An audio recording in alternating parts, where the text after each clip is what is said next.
G'day there everyone, Daniel Anderson here. Welcome to today's session. Now today we're going to take a look at page approvals in SharePoint using the out-of-the-box page approval Power Automate flow that gets created when we schedule or we enable content approvals on the site pages library.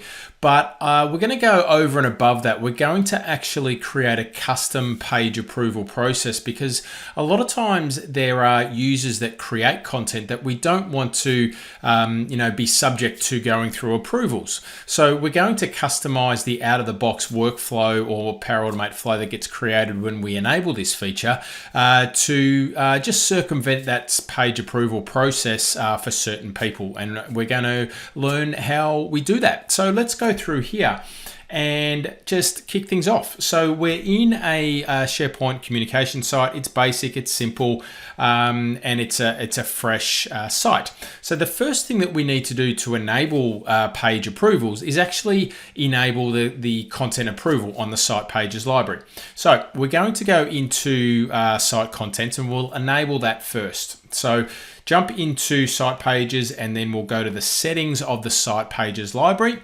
And under versioning settings, we've got this option here, require content approval for submitted items. So we're going to turn this over to yes, and we're then going, first thing we need to look at the version. So major, when we enable this, it enables creating major and minor versions. So we need to set a limit for the number of major versions that we want to keep.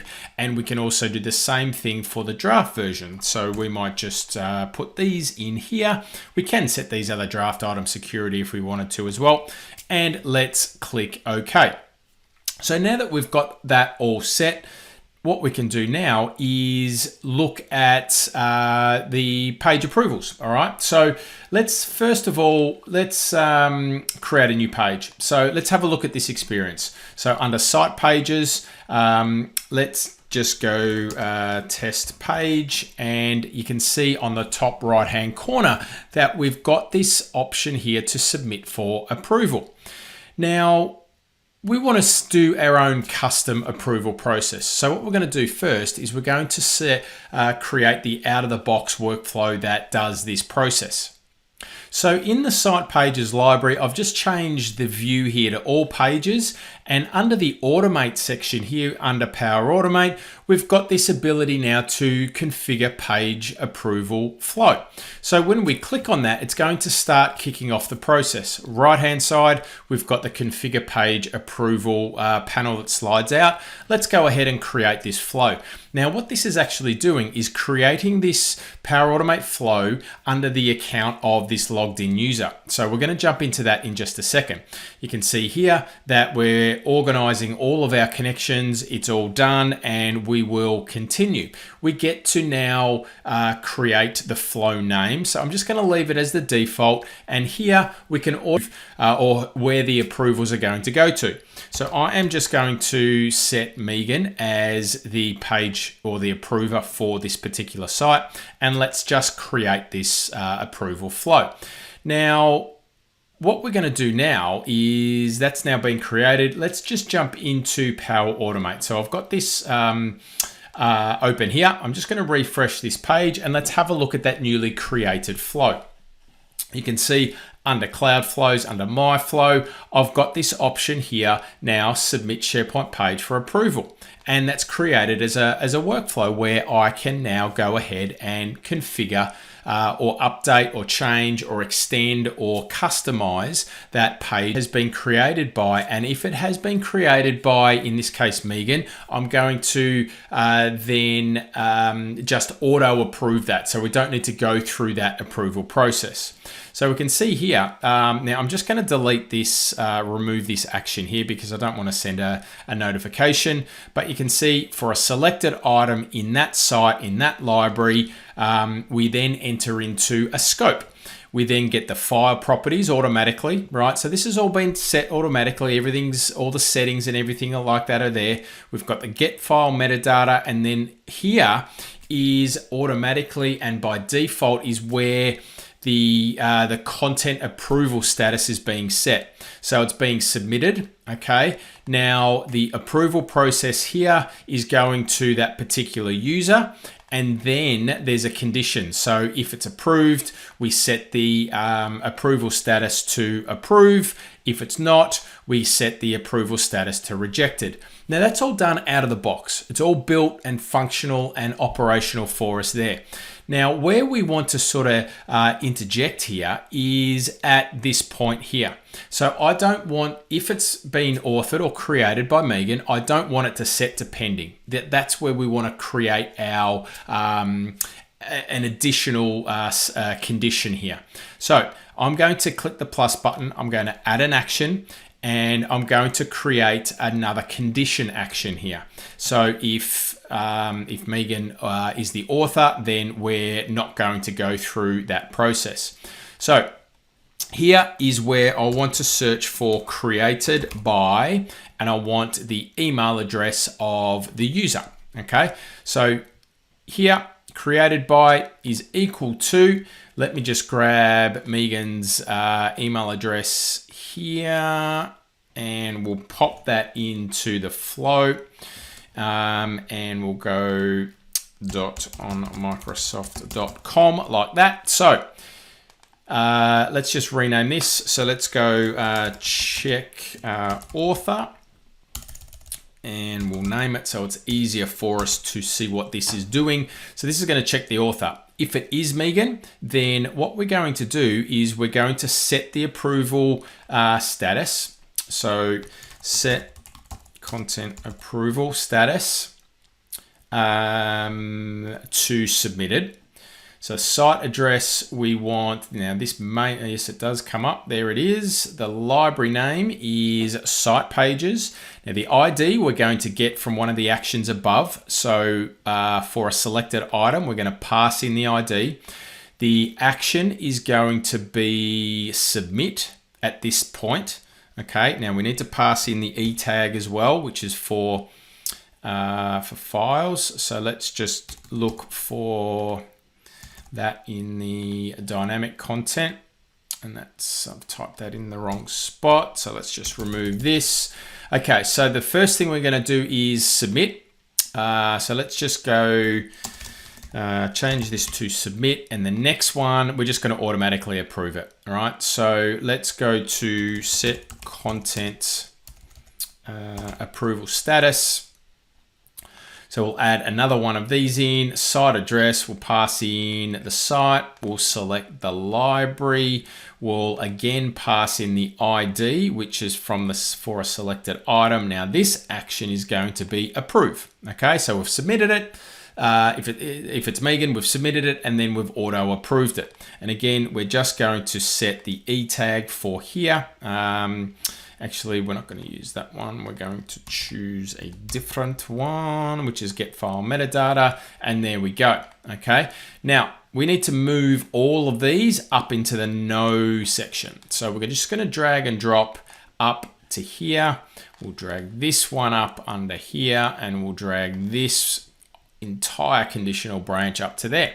So now we're set. So for a selected item, so when a page has been submitted, we get the properties, we get the metadata, we check the author. If the author is Megan, we go down the yes branch, we submit it, we then auto approve it. If it's not Megan, we then go through the approval process that was originally set. So now I'm going to save this Power Automate flow, and then let's give this a test. All right. So I'm going to pop this into test mode, and we're well, actually we can't with this one. So what we're going to do is we're going to create a new page, and let's just give this a live test. All right. So let's create a new page. Site page. I'm logged in as Megan, so we should go down this auto approve branch. So here, let's go to auto. Let's just give this a name of auto approve. And we will submit for approval. So that's, we still need to trigger this flow though. So even though I am logged in as Megan, I'll still get that submit for approval, and I'll still need to trigger this actual process. All right. So this is the first time this is being run. auto approve, and we will submit. And let's just jump back into Power Automate and let's have a look at this, the flow. All right, so we'll have a look at the history. Okay, so we can see that it's running. Let's open this up and let's have a look and see where we're at with this flow. All right, so you can see we're into the scope here. And what's happened is it's actually gone down the wrong path. So let's have a look and see why this is. All right, so we get the file metadata, we check the author. Now that has not been successful. So let's jump into edit mode and let's see if we can fix this on the fly. So we'll wait for this to open up. Now let's have a look and see what this is. So we check the author. Now let's make sure that we have got author email is equal to, let's put in a little bit of a check here. All right, so actually what we might do up here is let's close this out and let's have a look at the value. And this will go through how you can actually check some values here as well. So what, initialize, I'm going to initialize a variable. And I'm going to set this variable to email, and the type is going to be a string. So now that that's initialized, I want to, down here, I want to add an action and I want to set the variable. All right, so I'm going to set a variable. Sometimes I use this also just to check the values of things. So I want to, the value is going to be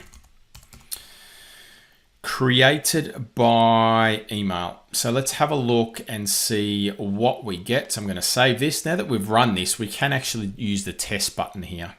So let's use the test button automatically with a recently used trigger, and let's just use the one that's running. So let's just give this a test, and what this will do is it's going to then set the variable. So let's jump into scope and let's have a look what this variable is. So you can see here that that is actually true. So let's have an edit. I'm going to copy that.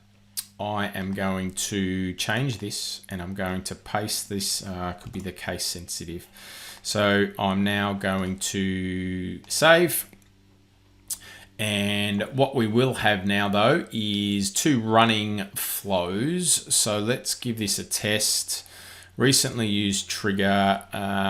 Let's just use that same one. Let's give this another test and we'll see how we go with that change. So you can see now that I have got a green tick. So what's going to happen here is that's going to have passed down that yes path. So the reason that that failed and went down the no path is because of the case sensitivity there as well. Okay, so just be wary of that, and that's why it's good also just to get the values sometimes in variables. That will help help you troubleshoot those flows as well. So if I jump back now into the pages library, so I'll jump back down into here, go to site contents, and then we will jump into site pages. And that page that we just created, we should have our approval status, auto approve as approved. So let's just give this another final last test from end to end. So new page, let's go important announcement or news, and let's submit for approval on the button in the top right. Remembering we're still going to have to do this. We're still going to have to trigger this this flow to start, but it will auto approve. So it's going to come up. It's going to ask me for a message, and I will submit that. So now what we will have is if I go into site contents, and we'll view the approval status of that page, which will come up in just a sec. And there's the important announcement there, and that has automatically been approved. All right, so there we have it. The submit for approval out of the box Power Automate workflow that you do trigger from the user interface creates a a flow that we can edit, we can extend, we can enhance if we need to as well. It's just in your Power Automate option, and that we just went through there is a way that you can auto approve pages or news articles for certain people if you need to. So I hope that brings you some value today. Thanks for watching, and I'll see you in the next session.